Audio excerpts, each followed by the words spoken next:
Ассалаумағалейкум деп ағайын, жырым менен тобыңды мен жарайын. Балалардың мейрамын құр қалдырмай тойлап жатыр тобыл деген сарайын. Теген балмұздықтар таратыпты, тойдырыпты бүлдіршіннің талайын.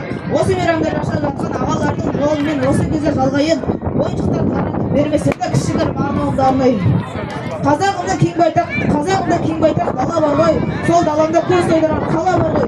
Жастарымыз білім алып дами берсе, болашағы жақсы жаққа жаңарар ғой. Шын жүректе мейрамдарың құтты болсын, бұл балалар ертеңгі даналар ғой. Жарқылап, жатырап төбелерін жарай берсін, тобыл биіктерін орын алай берсін.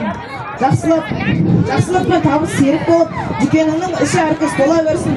Әр күні қуаныш пен береке болып, тілектерің әрқашанда бола берсін.